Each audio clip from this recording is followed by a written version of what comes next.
ஹாய்ங்க. சாரீ கட்டுறதுக்கு யாருக்கு தான் பிடிக்காம இருக்கும். அப்படி அந்த சாரியை டே ஃபுல்லாக கம்ஃபர்டபுளாக கான்ஃபிடென்ட்டாக வியர் பண்ணுறதுக்கு சாரியை ப்ளீட் பண்ணி வைக்கிறது ரொம்பவே இம்பார்ட்டன்ட் இல்லையா?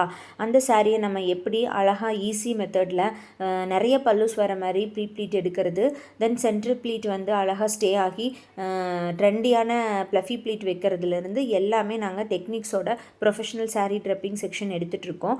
ஆஃப்லைன் அண்ட் ஆன்லைன் தாங்க. அந்த சாரீ ப்ளீட்டிங் செக்ஷனில் you will learn box folding, hanger folding, fluffy pleats, flat iron, draping, பர்ஃபெக்டாக எப்படி எக்ஸ்ட்ரா கிளாத் இல்லாமல் ட்ரேப் பண்ணுறங்கிற டெக்னிக்ஸ் முதற்கொண்டு எல்லாமே கம்ப்ளீட்டாக நாங்கள் வந்து சொல்லிக் கொடுக்க போகிறோம். ஆஃப்லைனில் இருக்கவங்க நெகமம் அண்ட் பொள்ளாச்சி சரௌண்டிங்கில் இருக்கவங்க அட்டன் பண்ணிக்கலாம். ஆன்லைனில் இருக்கிறவங்க வந்து கூகுள் ஜூம் மீட்டில் வந்து நீங்கள் கிளாஸ் அட்டன் பண்ணிக்கலாம். 2 days கிளாஸ் இருக்குங்க. ரொம்ப யூஸ்ஃபுல்லாக இருக்கும். இதுக்கான மெட்டீரியல்ஸ் கிளிப்லேருந்து பின்லேருந்து ப்ரொடெக்ஷன் மேட்லேருந்து எல்லாமே நாங்கள் வந்து காம்ப்ளிமெண்ட்ரியாக கொடுக்குறோம். உங்கள் லைஃப் ஸ்கில்லை இம்ப்ரூவ் பண்ணணுன்னாலும் சரி, இல்லை sari pleating professional class start பண்ணணுன்னாலும் சரி, இந்த கிளாஸ் ரொம்ப யூஸ்ஃபுல்லாக இருக்குங்க. கிளாஸ் பற்றின டீட்டெயில்ஸு, ஃபீஸ் டீட்டெயில்ஸ் எல்லாம் வாட்ஸ்அப் நம்பருக்கு மெசேஜ் ஆர் கால் பண்ணி தெரிஞ்சுக்கோங்க. தேங்க்யூ.